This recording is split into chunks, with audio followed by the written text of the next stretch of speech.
There's a saying to invest in your footwear, a bed, and a good chair, because you will always be on your feet, your back, or your butt. The consequences to making poor choices here with footwear come at the subtle, lifelong consequences of musculoskeletal issues. If it does not fit you well, or is not a timed, tested design with healthful intention.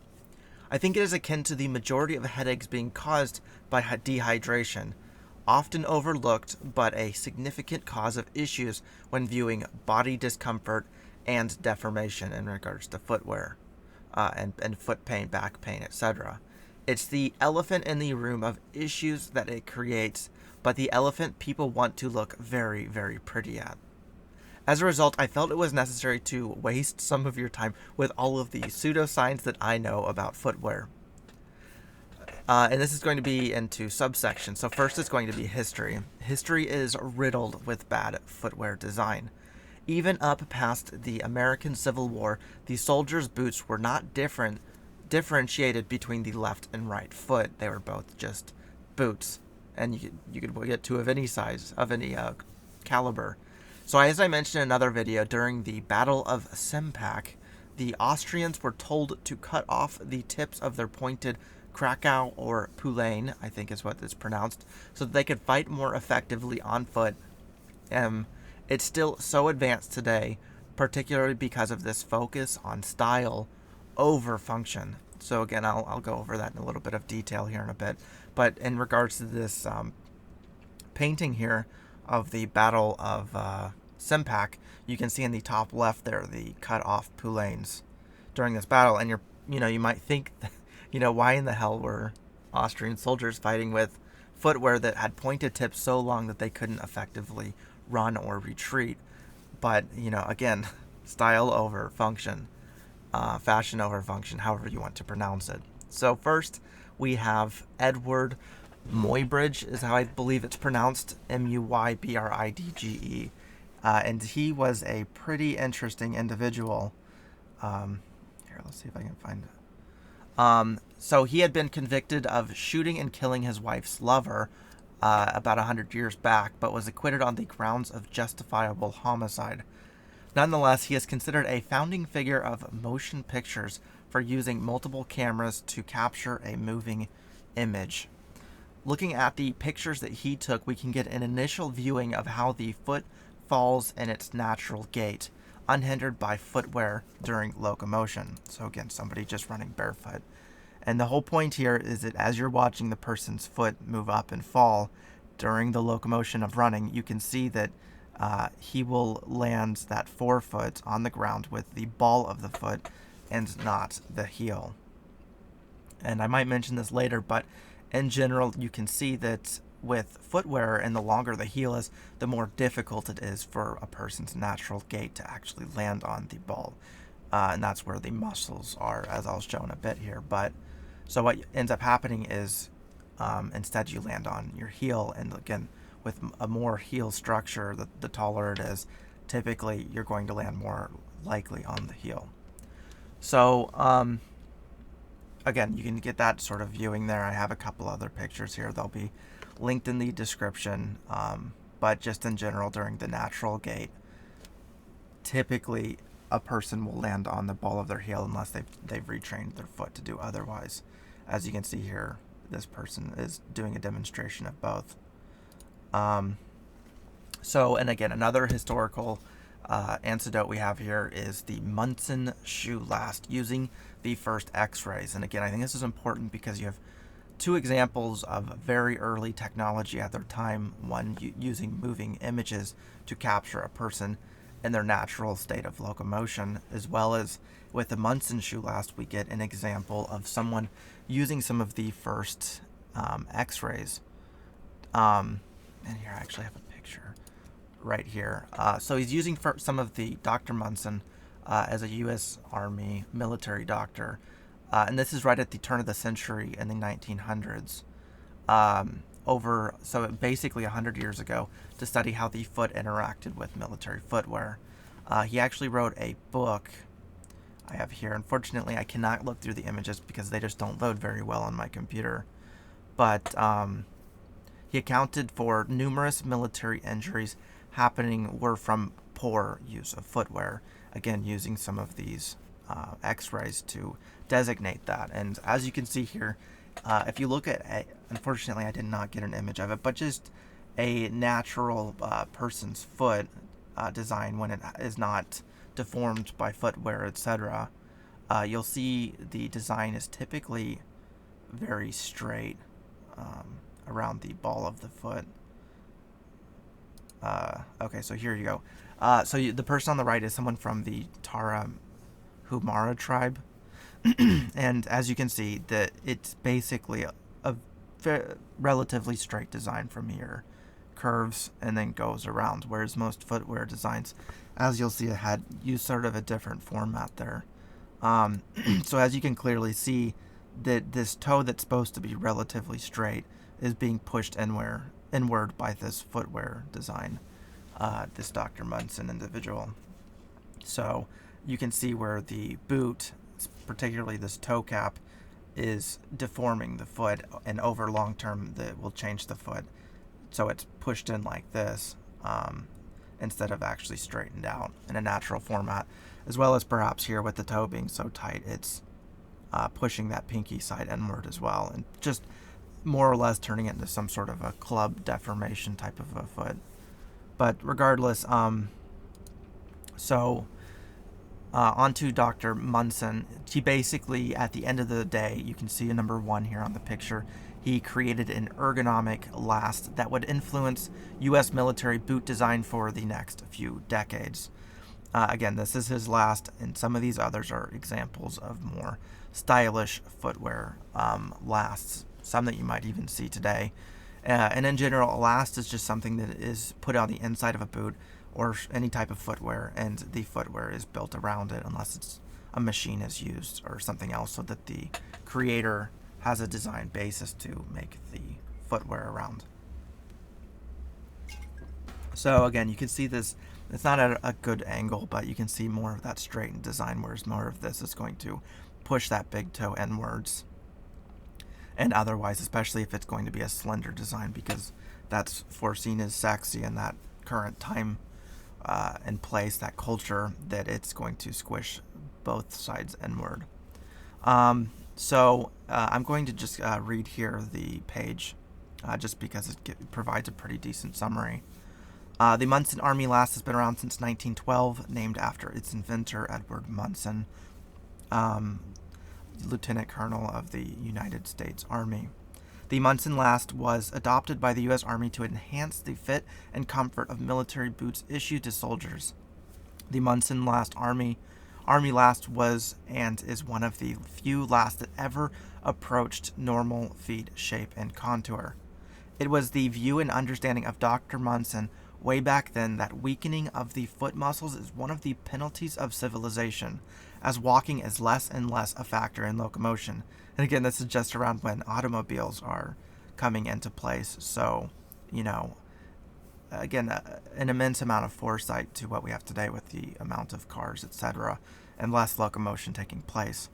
The introduction of railroads, streetcars, and automobiles has materially interfered with foot development.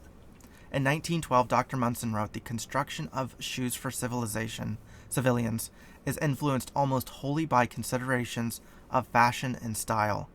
The last are devised by persons grossly ignorant and quite indifferent to the structure of the human foot and its physiological requirements as a covering." He went on to say that the perfect undeformed foot is found only in children and among savage, non-shoe-wearing peoples. His book that I showed before, it'll be linked in the descriptions. It's free. The Soldier's Foot and Military Shoe is available online in that link. Years ago, this company used to make shoes with the Munson Last, but then, like most shoemakers, got away from it as styles dictated narrower, skinny-looking boots and shoes, as I've said. Having revisited the Munson Army Last when designing our special boot, blah, blah, blah, we are now more convinced than ever that Munson had the right idea, and his unique last provides more room in the toe area, which translates to greater comfort, better balance, and more power to the ground with less physical effort. Professional hunter, blah, blah, blah. most comfortable boot. The Munson Army Last, in combination with Russell's true construction of their moccasin, provides sufficient room for the toes, snugs up the heel and arch, and allows the human foot, with its 26 bones and muscles, joints, tendons, and ligaments, to move as nature intended, affording the freedom of action to the feet to permit every part to function freely. Like any muscle in your body, your foot, if not exercised properly, becomes soft and weak, requiring external support. Soft, cushy shoes that baby our feet. This might be why we are receiving more and more orders from people who require orthotics. Recent tests have proven that runners can run faster, improve balance, coordination, and foot strength by working out barefoot. For most people, going barefoot on a daily basis is not practical. The Munson Army Last allows the same freedom of movement and encourages a heel to toe walking process. Like I said, the ball of the foot to the heel, as opposed to the heel strike to the ball of the foot and then lifting the foot up again, and is adaptable to the Russell styles, blah, blah, blah. So, Earl Schaefer hiked the Appalachian Trail in one continuous hike using a pair with the Munson Last.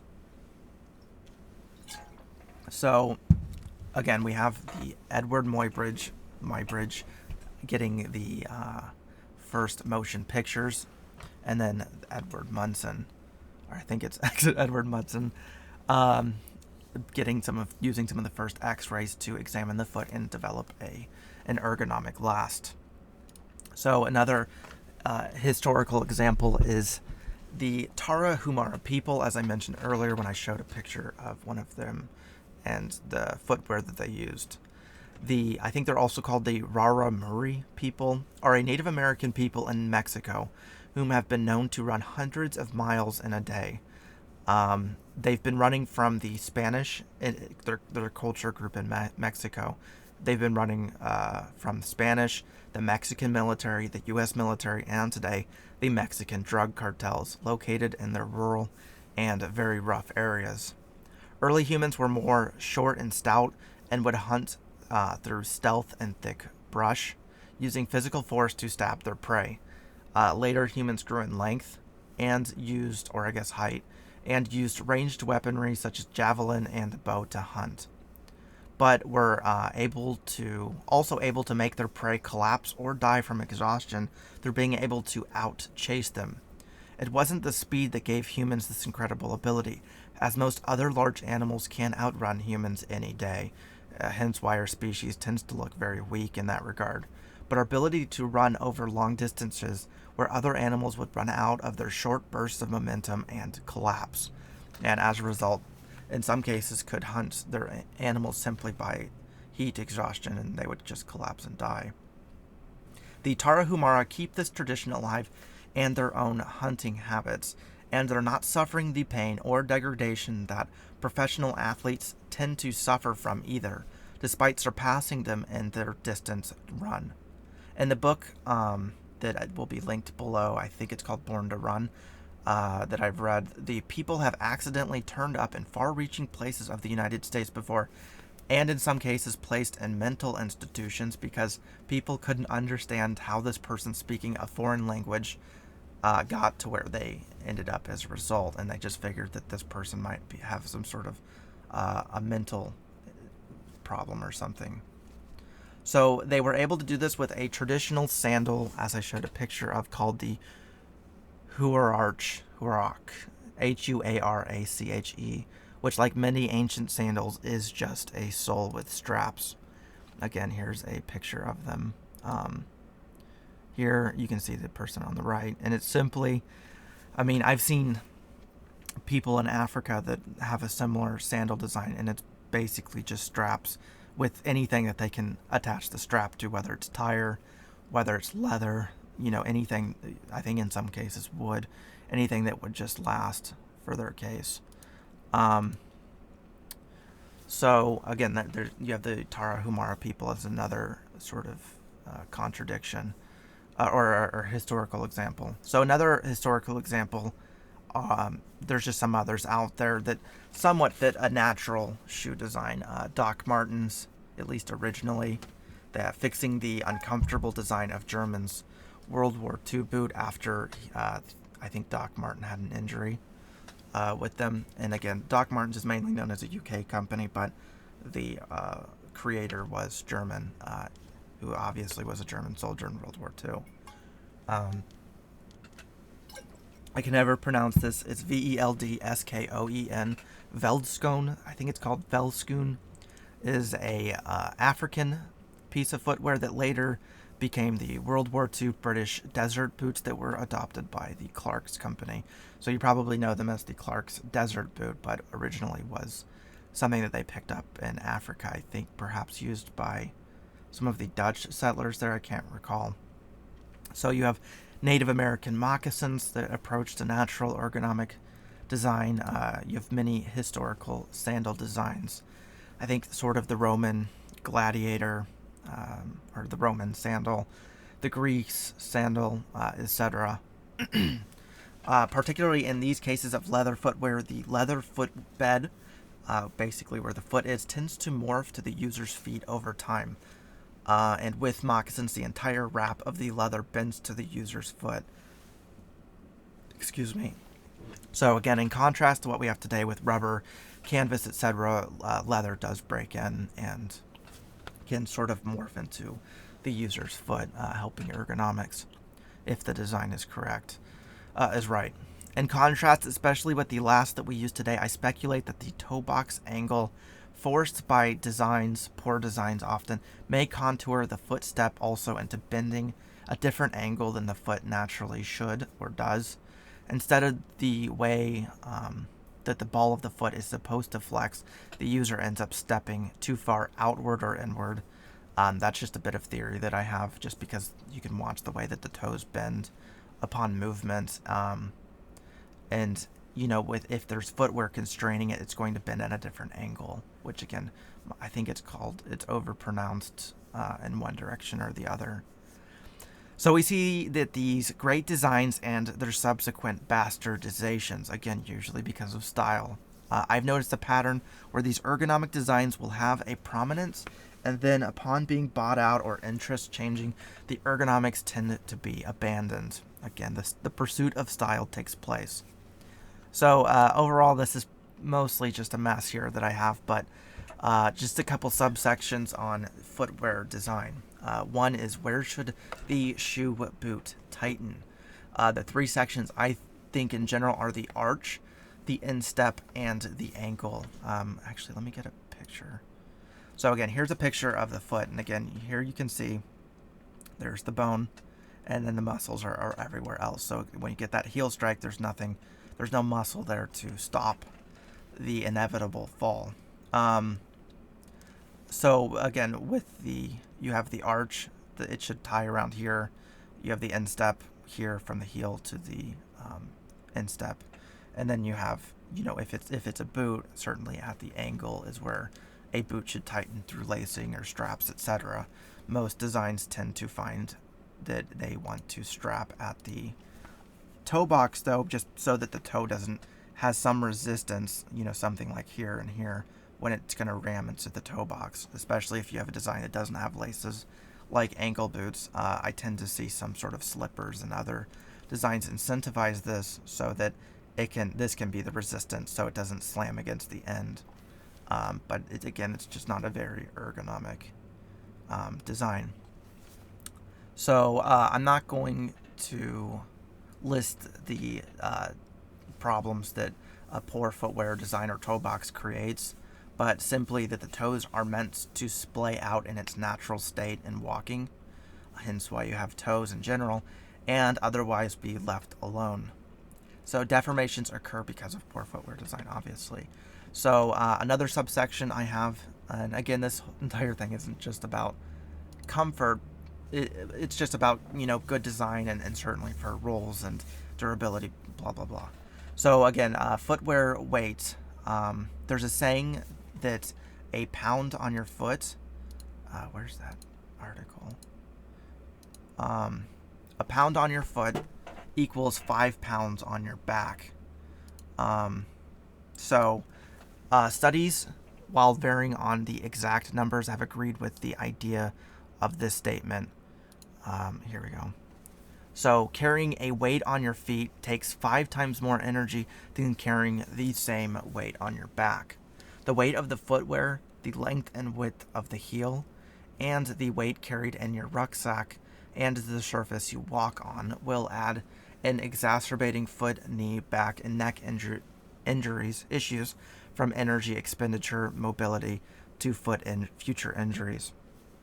So again, weight of the footwear can certainly exacerbate, that kinetic shock when you have a heel strike as it touches the bone and then shock waves up to your knees, your back, perhaps up to your neck, and then causes issues otherwise. And certainly, again, 5 pounds per, so each pound on your foot is 5 pounds on your back in terms of that distribution there.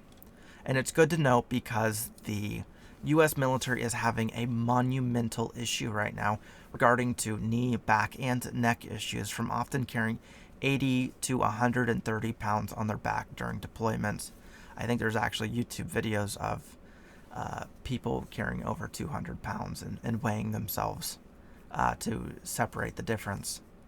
These are often people under 30 being diagnosed with musculoskeletal injuries that will last and continue to degenerate for the rest of their lives. An Army Science Board and study in 2001 recommended that no soldier, just no individual in general, carry more than 50 pounds for any length of time. For more insight, I'd recommend reading The Soldier's Load and the Mobility of a Nation. And then you'll have studies like this that will be linked in the description for those that are curious. This is important because, again, that 1 pound on your foot is 5 pounds on your back. If you're rucking it, all of the weight on your body is going to add into each heel strike. The kinetic energy will make for more discomfort with extra weight on your back, as it would in footwear, particularly in poor design. Since there is no muscle in the heel to absorb shock, and knowing that gravity will increase pressure with a fall, naturally if you fell, you would want to distribute that fall. Bend your knees, let your hands absorb some of the shock, fall forward, do a roll, land on the ball of your foot where the muscle is, again, as opposed to the heel. You certainly wouldn't want to land like a Barbie doll or an avatar and let the heel absorb all the weight, like you're some sort of figure that can't move, as it may crush part of your lower body. Certainly heavy footwear with a longer, thinner heel, especially, is going to exacerbate the fall of the foot where it inevitably lands with each footfall on the heel, causing a sort of a micro injury along with each successive fall of the foot. So, okay, another section, when to heel. So I think here it's just you have a divider between using a flat outsole versus a heeled outsole. So for a flat outsole or a no heel, this is my ideal recommendation. When flexible, it more closely follows the nature of the foot's desire to flex onto the ball of the foot, where all the foot muscles lie. Naturally, it is best to use minimalism or nothing as much as possible. Again, the sandals design, moccasins, or barefoot are a couple examples, as this will remind your body to make natural toe-to-heel footsteps instead of the other way around, including using those muscles that are not in the heel. However, and especially with modern hard surfaces such as wood, concrete, and stone, this represents an issue in regards to comfort. Naturally, I prefer the flat outsole for athletic shoes and pursuits, slippers, and moccasins, etc. So I think this works best for short pursuits around the house, kicking about, staying around one spot, particularly softer ground, as well as with athletic pursuits, where you're going to be using your foot harder for shorter periods of time. And again, it's easier to run and land on the ball of your foot than it is to walk. So certainly that's the athletic incentive there. But, in general, will be illuminated a few times through here. I'll use concrete as a bad example for walking on just because of its hard surface, but certainly in contrast, I think you can get away with using a heel when you're on grass or etc., especially if you're a logger. You can get away with a bigger heel with less consequence because you're going to be creating less force with each heel strike. The problem with the flat outsole is there is a thickness point from the insole to the outsole where a foot isn't going to land on the ball of the foot anyways, whether running or walking. There's incentive to go to the dark side of using a heel for this point during sustained comfort. Again, here's an example that I'll use later with one of the red back boots. You can see this extra heel design pushed here as opposed to the length here. Eventually, though, once you get to a certain thickness, it's going to be really hard to land up here unless you're really just pushing your foot outward, protruding it outward. So, again, it's going to be hard to run on something like this without inevitably landing on the heel. And again, with other boot designs, it certainly would be much worse with this. So, okay, on to heel and the importance. I once read that the heel invention was for marching. I apologize, I don't have the resource. But I have also seen early usage of a heel for stirrups, so the foot can lock in, to patent overshoes to prevent from stepping on shit-stained streets. So again, giving you some length off the ground so that your foot's not falling into a bunch of crap. A good example you can see there is, if you ever watched Dirty Cities, the documentary, he has an example on stepping on, on the amount of crud that was on the city floor. And again, another reason why the heel was designed so that it could lift you off of shit-stained, fish-stained, pig guts and other streets, because people didn't have plumbing, so they just threw all their crap out the window. Regardless, while a heel strike increases sort of shock, particularly on hard surfaces like concrete, it can also be extremely comfortable for standing on such. This is part of the reason why Danskos and their clogs have been very popular in the medical field, where doctors and nurses often have to stand on hard surface floors for sometimes 12 hours a day. So again, if you ever look up Danskos or wooden clogs, traditional Swedish clogs made of wood, it just holds the foot in a design, even though they're not really meant for walking too much, just so that you can be comfortable for standing on a hard surface all day. As most would know, if you're standing around barefoot on a hard surface, it's not entirely comfortable. I also think that a heel works well for marching, and by that I mean pursuits like hiking, where a lot of the weight is on your back. Knowing the potential health detriments of a heel strike with a longer and spikier, thinner heel, there's a compromise to be made. I would recommend less than a 2-inch heel, making sure that there is a fatter base. The longer the heel is, the harder the heel strike will be, going up to your knees, back, and up your neck, as I said. On the heel design, certainly, as you can see here, the red back is a wedge design, and what that means is that the heel is not too separate from the other part of the outsole. So if they remove this, it would be much less of a wedge. So certainly a high heel is definitely a heel design and not a wedge, but you can get a high heel wedge. And as I'll explain with high heels here in a minute, again, there's your heel, there's your outsole, there's no wedge in between. So again, on a side note on wedge outsoles, I generally like wedge outsoles as a sort of offshoot to a heel. Inevitable, if you have the wedge, it has to have a heel.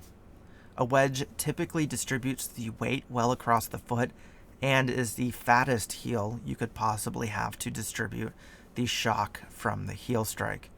Wedge outsoles are often used by those in construction for its comfort on the job. My one quandary with the wedge outsole is they seem to be worse when you crouch over and are stooped on the balls of your feet. The lack of separation between the outsole and the heel ends up rolling the toes forward, and often, if the shoe length is not long enough, your toes get cramped. So my point here is when you're crouching down and this heel's pushed up because you're on the balls of your feet up here, there's usually not enough room up here. So because there's not enough separation between the heel and the forefoot through this thing being removed, that your foot ends up sliding forward. And like I said in that x-ray, your toes can end up ramming the top. And certainly you can have a sort of ergonomic design. Where are you? You can have an ergonomic design, and it could be relatively straight through here and then crop up here in the center where it's less ergonomic. And if your toes are rolling forward, that can just sort of squish them in and provide that resistance without necessarily everything below here being as contoured and certainly more ergonomic in terms of being straight from here down. All right. So, okay, and so another subsection that's sort of similar to the heel or no heel, to heel or not to heel, is the minimalism or supports. And this section is more, it's sort of like people arguing the advantages of synthetic clothing versus natural clothing, something like nylons and polyesters, versus cotton, hemp, wool, etc. Science is varied, and I'd suggest to look at things, based on what its use is or what you prefer. So what does this method work best for, and if this method has long-term disadvantages when making these decisions? So again, they both have pros and cons, and it's certainly much more subjective. And this is... So, okay, minimalism, and what I mean by minimalism is something that uses the natural materials. And in this case, I'm just going to use leather. It's just going to have such a thin... So, son of a bitch. Instead of using an outsole or a heel, minimalism, it's just going to use the natural materials to provide comfort, if not none at all, because it's going to be trusting your foot to be providing the comfort, i.e. using the muscles. So the main advantage to minimalism is utilizing and building the foot's muscles located in the front of the foot, as you saw in that diagram. This somewhat falls into the no-heel camp in terms of being less is more. Less weight and thinner between your foot, particularly the heel and the ground. There's overlap between this section and whether to use a heel or not, and like a heel, I'd stick with this method when applicable.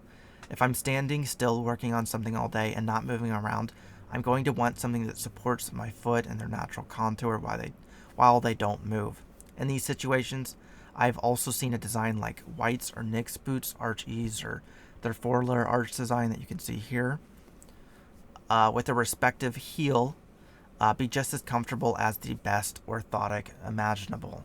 And again, orthotic is going to be the support side, using foam, gels, or other stuff to support the heel, as opposed to leather or wood or something like that. So I find a design like this that does use a heel but uses sort of minimalism or natural materials and with the foot's contour just as comfortable as the best orthotics that imaginable in terms of offering no support with a heel. While clogs today are usually made with a spongy polyurethane material like Danskos, whatever they're pronounced, the clogs of old were made of wood and offered no spongy support. Something that is minimalist with no heels is relatively obvious as a moccasin type design. So again, if you look at something natural like this, and what I mean with leather, I might have explained this in some of my other videos, but when you wear and break in something like this, the part here, while it's up now, this part of the footbed, it tends to collapse and follow, again, the foot's natural contour. And then what happens is you get this natural arch support that's pushed in through here. And that's just sort of an idea of one of the more natural designs. Again, if you're going to wear something like a moccasin, your footbed is going to be implanted in here. And your foot will naturally fit with the design, and it will distribute the weight of each footfall added. Without this heel, it's a bit easier to land on the ball of your foot. But like with minimalism and support, it's subjective. There's good and bad minimalism designs, as there are good and bad designs with support. I'm biased in thinking that supports have a higher potential of exacerbating the problem with their offering of temporary comforts, but like all tools, there's a time and a place, and certainly sometimes a cost. So again, here's a design. Excuse me.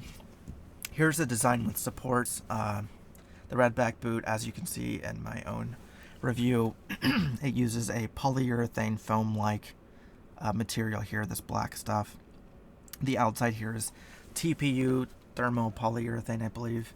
And again, basically, it's an understanding that you're going to probably land on your heel. And the way we should solve this is by providing foam to cushion the footfall. So again, it's going to distribute less of it, but still knowing that you're going to be having a heel strike. So certainly that can help in comfort, but I don't know how much that might help in still making a heel strike. But added with this polyurethane type stuff, some rubbers is another example. You usually have something called an insole that will be put inside the boot. You can just look this up, and you can buy other insoles and redistribute them amongst your footwear, and then these are also used as a sort of support. But like I've said, people are split between preferring orthotics and finding out their doctor recommended supports were exacerbating the issues that they had. Your mileage may vary. Again, I've seen just as many people recommend one end of the spectrum as I've seen people recommend the other. Choose what suits you best. Again, I usually stay away from supports and doesn't. I think that the squishy material only adds thickness between your foot, particularly the heel, and the ground, and it doesn't absorb much of the shock of a heel strike anyways. The reality is that many shoe designs today are not made to the contours of the foot, as you can see, but to pocket an orthotic insole over the design. Ultimately, like having a shoe or boot or heel, support orthotics are a tool, and that said tool may have functions for certain objectives, particularly work if comfort what you need, but may not be recommended for use every day, all the time. Sometimes it is best to be versatile and give things a rest, such as the vice versa. Standing all day barefoot or with minimal support isn't comfortable. And again, barefoot is your natural state. It's not that it's not natural. Certainly, it's that standing barefoot on concrete all day, for example, is not comfortable. If you're wondering about ankle support, I spoke with a representative at White's Boots a year ago, just an up boot company, and was told that any higher than an 8-inch boot is only going to give you extra shin support. Obviously, to get extra ankle support, make sure that the footwear fits well. Like in the cases with footwear preventing muscle growth, I have heard of a case where an individual's Achilles tendon calcified, likely because all he wore was tall boots with support. Again, ankle boots and boots. Again, there are muscles, and muscles need use. When you need the supports, just remember to balance the tool with something else when you don't need it. Again, having something that you wear around the house, or you going around barefoot, etc. What situations more clearly? I'm going to separate this into, house shoes, athletic shoes, and work boots. And again, work boots will kind of go into hobby. I mean, if you're mowing lawns, not a very fun hobby. But if you're just walking around, that hobby might incentivize using some sort of a boot or shoe designed for that work that you can easily look up online, etc. Something in that situation that might work. So I'm going to just tie that in with the work section, because if you're doing it for several hours, it's in some cases incentivized like a job. And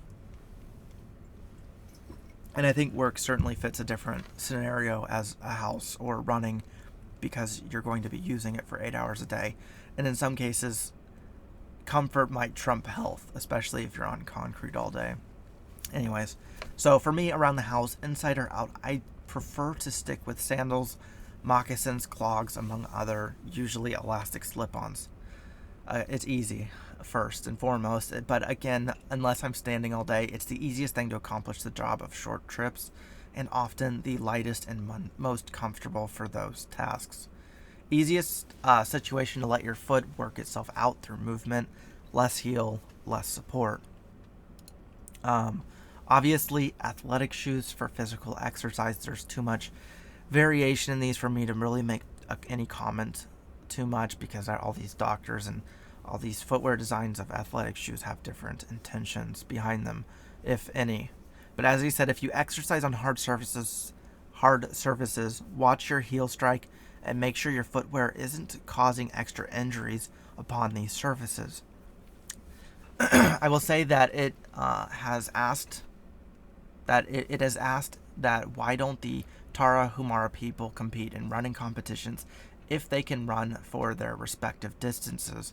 As you can see in the book, the Born to Run, there was an example of one that ran like 400 miles. Actually, I have an article on that, but it was in the book. There was an example of somebody that ran 400 miles within, I think, a day or two.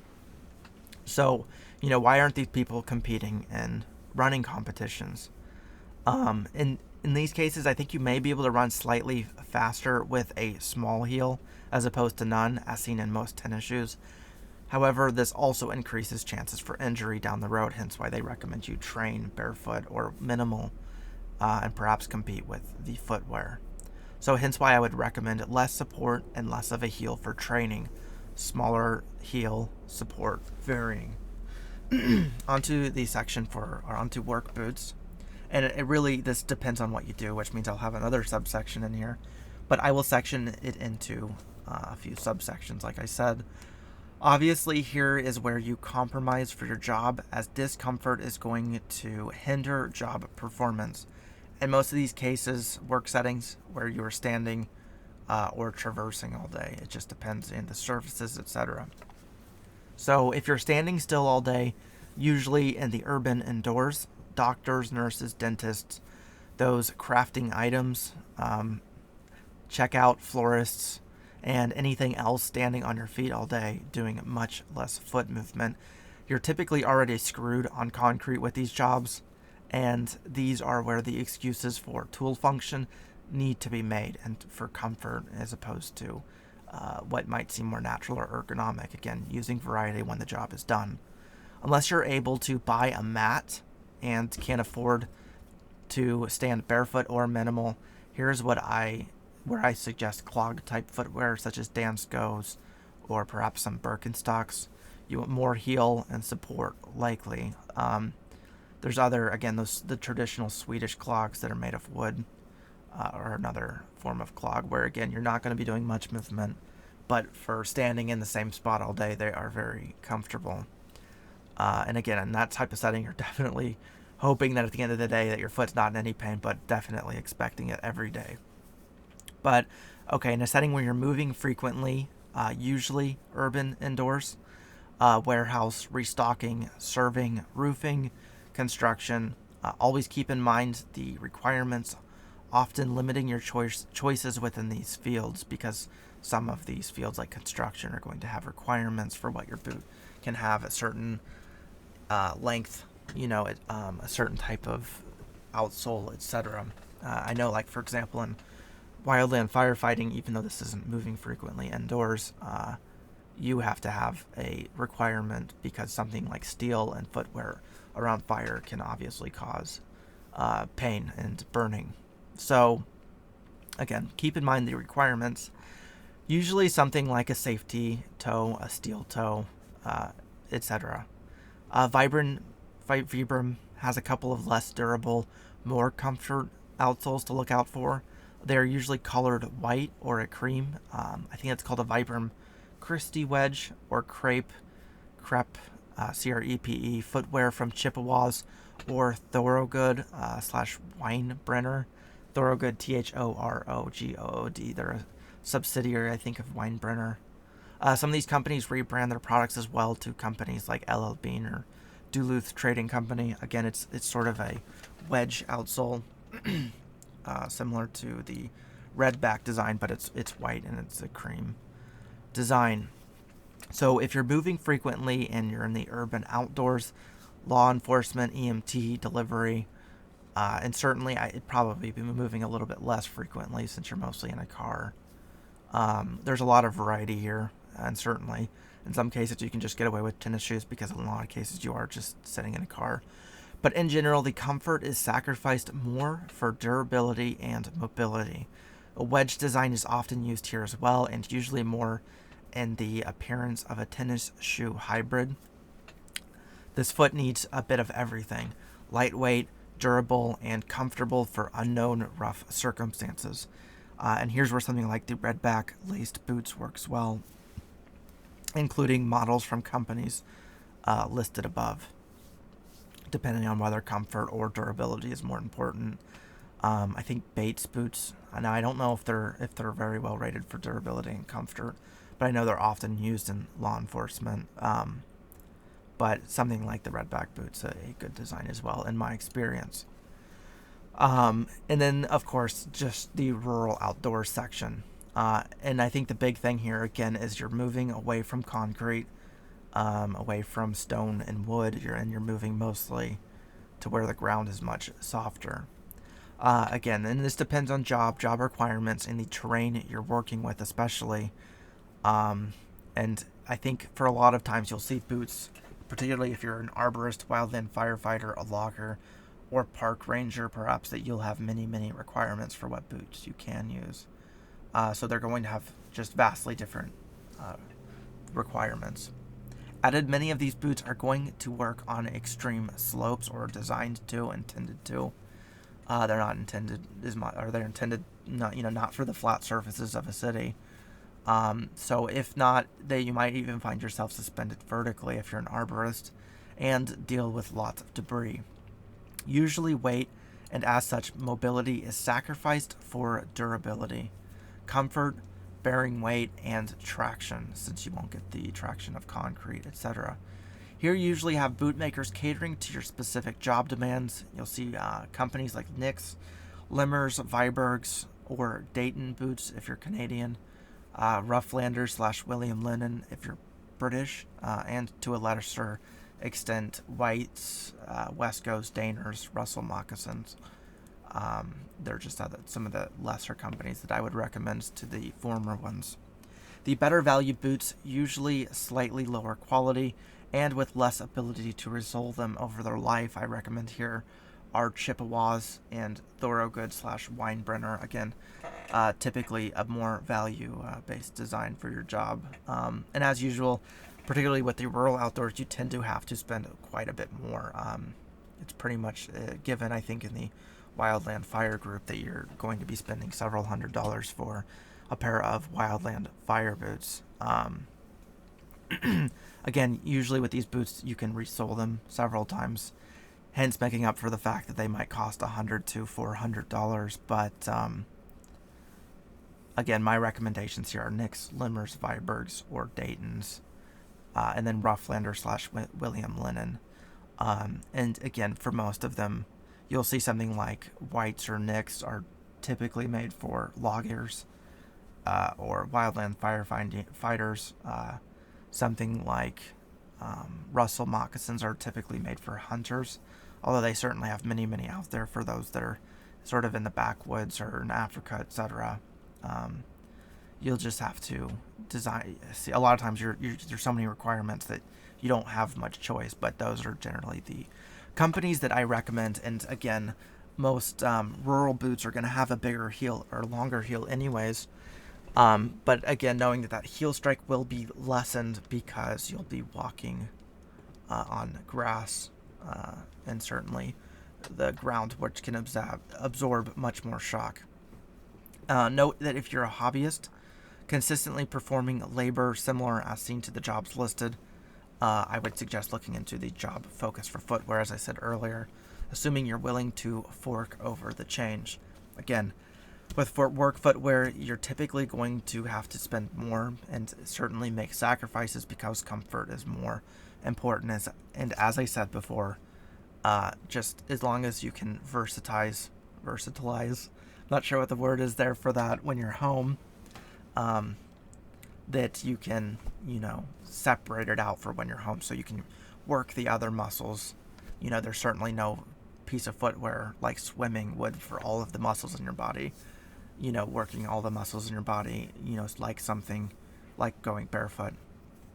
So, again, just going for that variety, because with work boots, you're going to sacrifice for comfort, and you're certainly going to sacrifice for money, etc.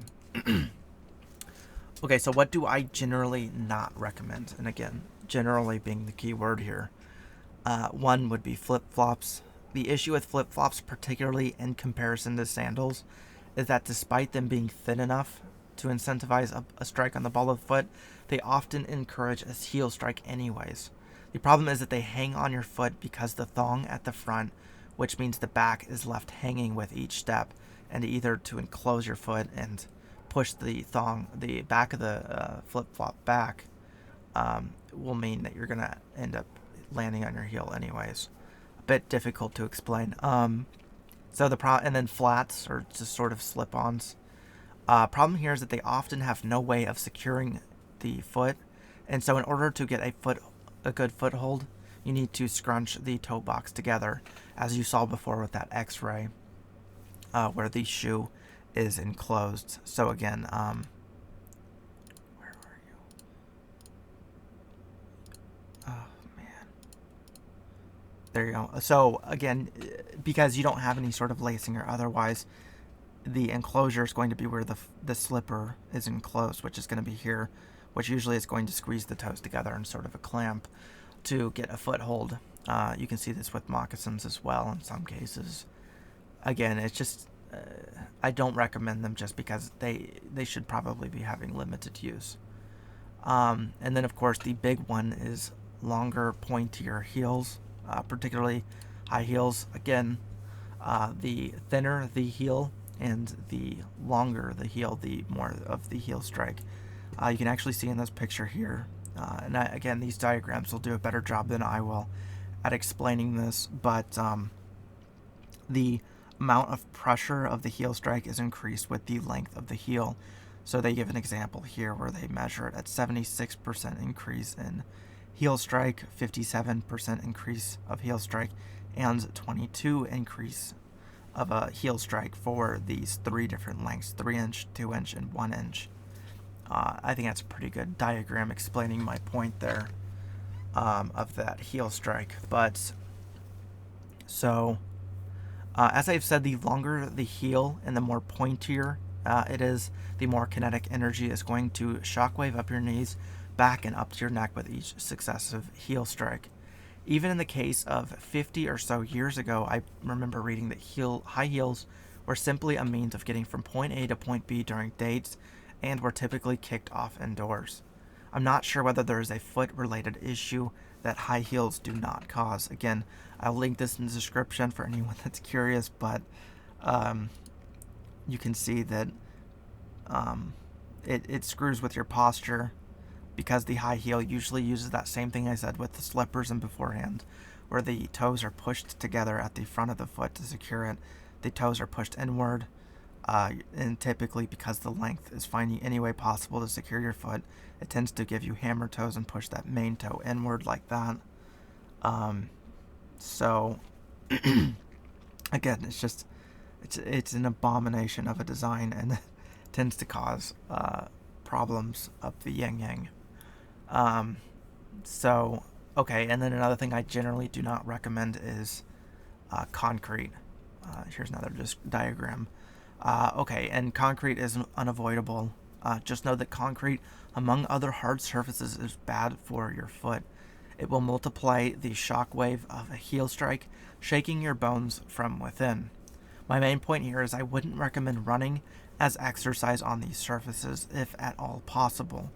The current issue of footwear-related issues is just as much of a problem of the surfaces that we tread on as it is one of poor footwear design. Again, I've said this about 500 times, but hey, they say you need to repeat something 3 times for it to sink in, so cheers. But you have another one I don't recommend is treadmills. There's a reason that we have the fruity elliptical exercise machines today. Falling on the hard surfaces, again, treadmills seem to be as bad as concrete. I think I remember reading an article that in some cases treadmills were actually worse than concrete. So just worth noting. It may sound like that I'm bashing these methods and like I'm the guy denouncing smoking, when you may not feel the effects of doing such until a decade or so later. Again, until you haven't received feedback from it, short-term or long-term. Many long-term injuries, such as the erosion of knee cartilage, fixes are extremely expensive and only often partially fix the issues. As discussed in the Born to Run book, the Tarahumara people have been known to run over 400 miles in 50 hours, either barefoot or with their thin sandals. Yet, in comparison, you will see professional runners in 20-mile or less events that are ready to scream in pain by the end because of the surfaces that they walk on and the footwear that they use. Again, many athletes in that book are, or not many, but many athletes in general are in pain after these running events, and even furthermore, the book shows cases of runners that are in pain. So, like Mobility of a Nation, I would recommend reading Born to Run for those that are curious in the footwear problems created by, even those that are running as opposed to just work. Though I guess for them running is work. So, okay, so onto another section.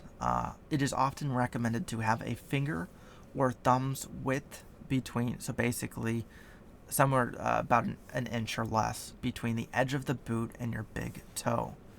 So, again, if we go back to this picture, having, that thumb's width between there to the edge.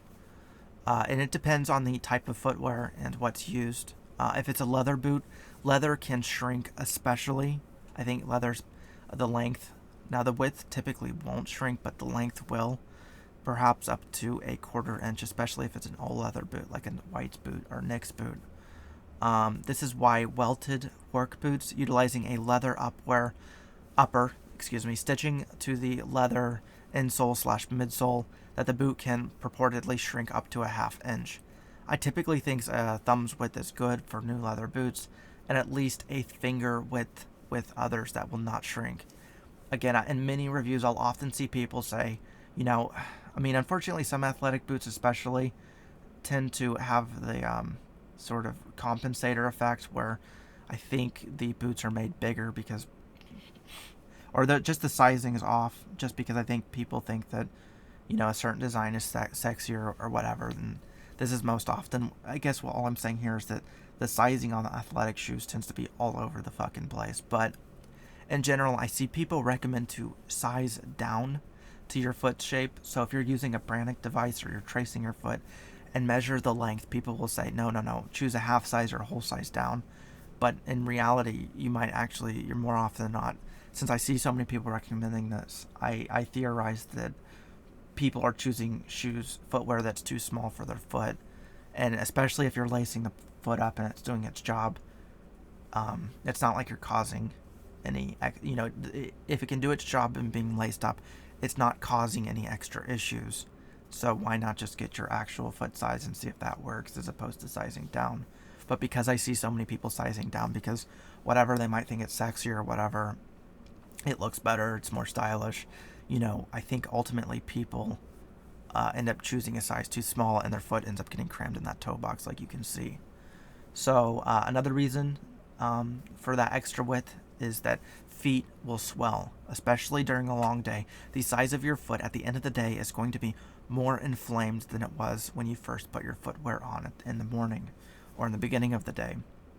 And in my opinion, if you are ever kneeling, crouching, or standing on the balls of your foot, as you saw in the heel or the wedge section, you want room for your toes to splay out and hold your position of balance without ramming into the confines of the toe box. So again, with the slipper, you want that extra room so your toe can move forward. It can swell out without ramming the edges and certainly deforming the foot with long-term use. And again, certainly, especially in my opinion, I like that extra length because when I am sitting on the balls, I can hold it on the balls of my foot. That sounds pretty fucking funny. As I used in that other example, you can sit on the balls of your foot, and it's certainly much less easy to do when you have less length in the toe box. So, and something to note, particularly with leather boots, again, like I said, the width can stretch some. I think I mentioned this in another video.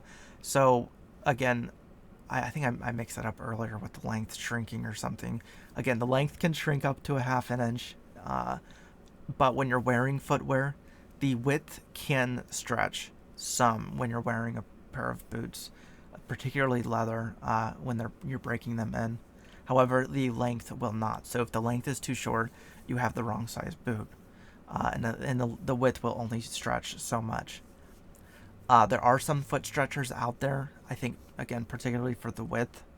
They tend to be too expensive to my taste, and in such a case, I either try and flatten the toe box, as I have mentioned in other videos. I also that sounded like gibberish. I have also read where people fill a bag with water inside the toe box and freeze it inside to stretch things out. So they'll put it in their freezer with water in a Ziploc bag, and when it freezes, it'll hopefully stretch it out somewhat. Again, mostly with leather footwear, but also you can flatten the toe box to make it a little bit more wide than it is rotund or round on the top. Okay, so on to another section. Let the wine breathe. If you are using leather footwear, it may be best to have two, especially for work, and switch them out every other day. Again, I mean work there, if you're using it for 8 hours a day or plus. If you're using leather footwear, it may be best to have two and switch them out every other day.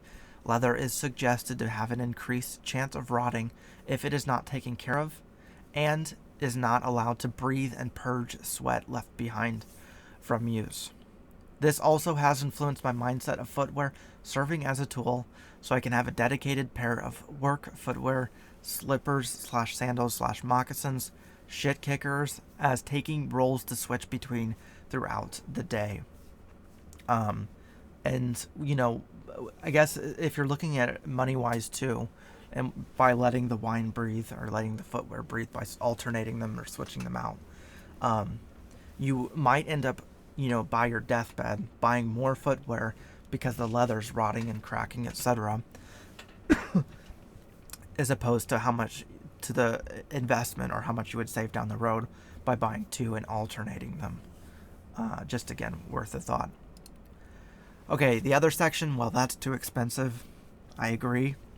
Even though most of my higher value footwear has been acquired on eBay or thrift shopping, I worry about even using some of the higher value footwear that I've purchased before outside of its dedicated role or function. I won't even use it at all in some cases, just because it feels like it is too expensive. However, sometimes it is best to view purchases as a subscription fee over a one-time fee, as I kind of mentioned or highlighted with the Let the Wine Breathe section. Many shoes found in retail stores today will not last an entire year of use, and especially with the inflation of today, cost, quite a bit. I think compared to some of the better values out there that might seem more expensive. I think it is best to calculate their yearly cost of the footwear with how long they last overall. So if you have a pair of boots that are $100 that last only a year, whereas you might have a pair that costs, $200 that lasts 3 years, you're saving more overall by buying the one that lasts 3 years for $200. The cost may not be bad as it was in the sticker shock. It's all a balance, and knowledge will help root out the best value over time. And that's why I am giving these videos, for example. There are many cheaper designs out there that are comfortable and will cost less overall within their lifespan. Furthermore, the advantages and durability may also include the ergonomic benefits listed. So again, showing that time over effect thing, and certainly if you're budgeting, it's the same thing. You just need to budget it over time and find what has the best long-term use. Certainly reviews helps, and if you're buying one of the more expensive brands out there, certainly eBay or thrift shopping helps as well. Okay, so on to the other section. Every brand has its problems, and that is including value in some cases. As I mentioned in my Arrow video, when you're making a purchase, you typically get to choose 2 out of 3 things. Value, a good price, in other words, a quick time, it ships fast, good customer service team, or a good product in general. So again, you usually only get to choose 2, and in some cases, you only get 1, if not none. So especially in stylish cases, you might not get any of those. Compromises need to be made in the case of creating standardized footwear over custom footwear, which costs exponentially more. For example, if you compare, White's or Nick's boots, firefighter boots, I think new costs now $300, $400. But if you're going to buy a custom pair, it's probably going to cost $500 to over $1,000. And same thing for any custom footwear. Again, especially in a first world country making the best product they possibly can, you still have to be as efficient as possible and use the most efficient means, because perhaps, I mean, what we have over, China or other third world countries is perhaps better technology to incentivize more efficient design. I always recommend checking the reviews, particularly on the model, from websites like Amazon to gauge whether there has been recent quality changes in said footwear. There's many boots out there that I can recommend, or I cannot recommend now, that many people still recommend, today, just because their quality has significantly declined, but because people might have a 10, 20-year-old pair, they still recommend them. So this includes if you are in a country outside of the United States. Amazon US, for example, can be a great resource to read reviews, assuming the website isn't proliferated with fake reviews, as you can see with Amazon recently. Sometimes you just have to check the reviewers and whether they're just writing bullshit reviews, or if they're getting a free product, or that product has gotten 1,000 reviews within a 1 year, 1 month period, which is just unrealistic to assess whether they're fake bullshit reviews. Also, I noticed a pattern where some of the better overall footwear brands tend to stick with the same product design and only a select amount of models. Again, Redback boots is a good example because, as I mentioned earlier, I believe they only have one outsole, so and they only have so many designs, which just to me emphasizes that they're more about the function of what they're trying to accomplish or who they're trying to sell to, whether it's somebody that's fixing cars or a police officer, as opposed to creating different styles, etc. So again, to me, it indicates focus. They have a focus, they have an objective, they have an audience, and they know their audience. This includes, though, actually, I already said that. Often, I see when brands get bought out, that the company sells out to the style crowd and making as many new models as possible, or even changing their traditional models. In such situations, they lose their focus and audience in appealing to everyone else and trying to sell it to everyone. Suffice, how do you convince audiences to value comfort, ergonomics, and durability other than knowledge? And knowledge goes away with time. Or spreading information like this video, I guess, is a better word than knowledge. A good example is Doc Martens, I think, and I don't remember if I mentioned this later, was bought out, and their ergonomics have changed in many of their models since. So, in conclusion, look at foot binding, as you can see here on this Wikipedia article. It was a practice, I think, in China, where they would bind people's feet for style or for whatever the culture demanded at that time. And you even have a lovely picture here of a comparison of a normal, undeterred by footwear person's foot compared to someone that's had their foot bound, or foot binding shoe, or whatever it's called. Overall, it reminds me of Hanlon's razor. So, which is a version of it, I think, was told by Napoleon Bonaparte. I'm not entirely sure here. Where he said, "Never ascribe to malice that which is adequately explained by incompetence." So it's not people out there that want people to have bad footwear design. And it's certainly, it's, in many cases, footwear design is dictated by style, if anything else, and therefore is incompetent to what works and what's comfortable, etc. And many would probably say, well, if it could still be stylish, we'll sell it. But again, how do you change a culture to value comfort, ergonomics, and durability over style? Or make those at least be first before style. So and again, with this Hanlon's razor idea, which can be explained by incompetence instead of anything else, the Tarahumara people are not able to run because of superpowers or something costing tons of money. They're not able to go 400 miles because of, footwear designs or, mega drinks that they're having. I'm pretty sure most of what they have is corn based. I think they have like a corn alcohol type beverage that they drink, but Again, no super duper energy drink. The doctors out there may have methods of improving performance in athletes today, or in the Olympics, but these athletes using the latest and greatest footwear designs are taxed and often in pain after running, and often have a lifetime of injuries later on. Science might be able to measure the effects of wearing a specific design, but are we any closer to creating the perfect ergonomic footwear, especially when we saw before that we had x-rays and the first motion imagery to capture the foot's natural running shape over 100 years ago? That we've captured this and we've outlined it and the information is out there, albeit bleak. So, despite that, we haven't gotten too much closer to these perfect ergonomic designs. These, the Munson last doesn't use that often, and I don't see many variations of that last used, or with a similar design incentive. There's not many out there that even try to achieve an ergonomic type of design, because again, style sells. It's a flat rule. But again, so here's what we are at today. And, even, as an example with the military footwear and Dr. Munson, you have, here's an example of a military boot used today. Very compliant. And, it still doesn't mimic the Munson last. So, Munson, U.S. Army officer, and here we are, 100 years later, and we're not using the Munson last anymore, is all you need to know.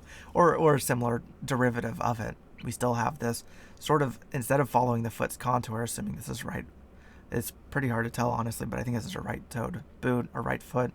The right toe, if it was in its natural form, would go more like that. But instead we have this sort of centered unisex design, or, unisex, uniform design between the left and right foot. And again, how much different are we from the Civil War boots that separated the left and the right if we want this sort of weird uniform center? So, it's not a symmetrical design, but again, here we are, and for whatever reason, we're not using this ergonomic design. I'm sure there's plenty of doctors out there, though, saying that this military design is ergonomic, though, but I don't know, I have my doubts. So, overall, it's a philosophical difference that I see. And one that is in many ways I can see as something like the bushcraft world out there. So many see it as a sort of end goal without rule of law, survival of the fittest at the end times, in terms of when they look at something like bushcraft or survival, or the surviving in the outdoors, camping, etc., prepping for the nuclear holocaust. But if you want to make it into a lifestyle choice, you need to assess the reality of whether it will happen at all, or even in your lifetime.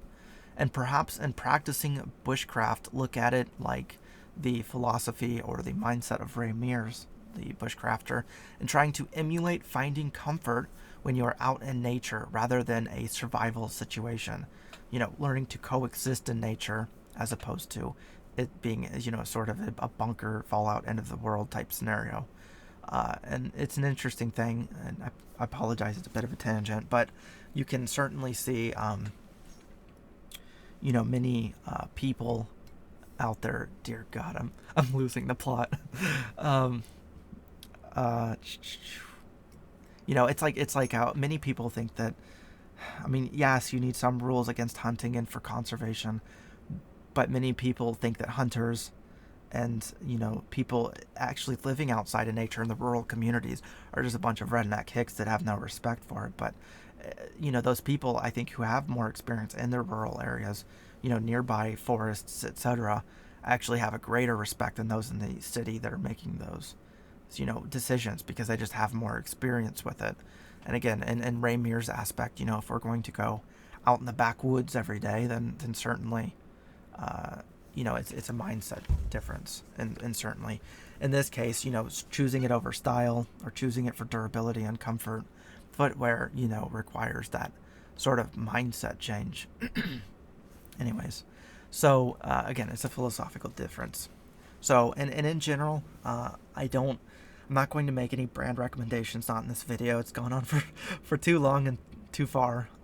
But just, I think the main thing is use your instincts, and it's particularly, when we were looking at the other designs, Dr. Martin, even before then with the Roman sandals, the Greece type sandal design, the Tarahumara people, Native American moccasins, you see that these people, they didn't have, these culture groups didn't have the scientific understanding. They didn't have x-rays, they didn't have motion captured or anything else to study, the foot's pattern and what's comfortable and what's not. They just used their instincts. So if something isn't uncomfortable, especially for what you intend to use it for, chances are that you've made a bad decision in terms of your footwear for that specific duty. Again, read reviews, and if they are not forged in bullshit, just double check that they're not forged in bullshit.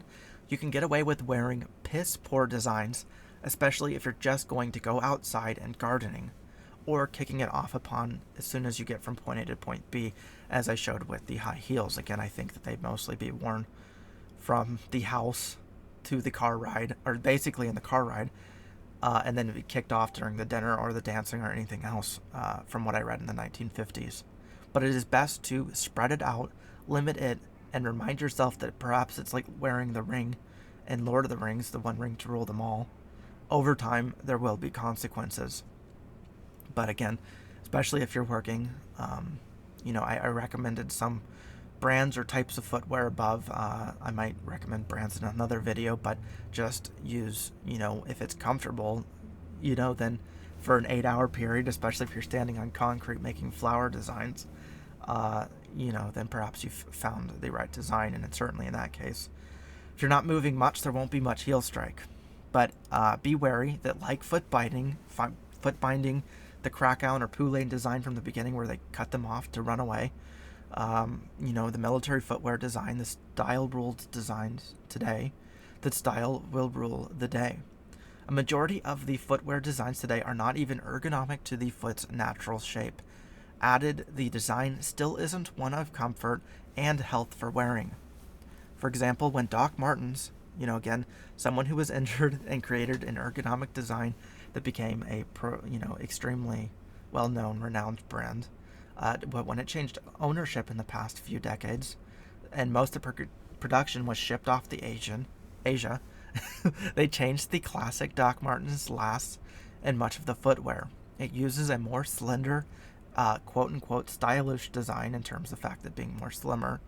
And fashion, as you know, goes in cycles of practical to stylish. In fact, I think you can check something like Wikipedia. You can see the style trends for different generations, different time periods, and the fact that it goes from absolutely fucking mind-batty bizarre to something of practicality if there's something like a depression or a war that just happens. Certainly, I think, you talk about the Wild West, and a lot of the people that went west, were economically poor, and they used designs from the Civil War.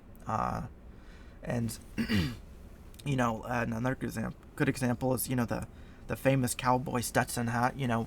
The real hat people used was the bowler hat, and people in the West often used thrifted goods from other countries, so, you have a period where people use a bit more practical, perhaps, designs, or, just cheaper designs, I guess. So economics is definitely a factor as well. But in general, you look at the popular trends, and it's certainly expensive, and certainly it's all over the bloody place, but it's certainly not always practical.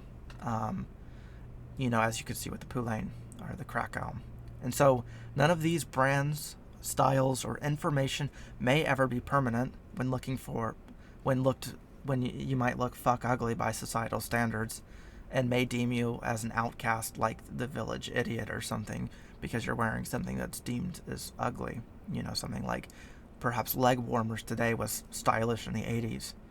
So look out how hard the shoe industry pushes things like high heels for a woman to be sexy. And maybe that's not the shoe industry, but certainly the fashion industry, says a woman can't be sexy if they're not wearing high heels. So, but the reality is deformity is not sexy. At least but perhaps I'm in the majority there.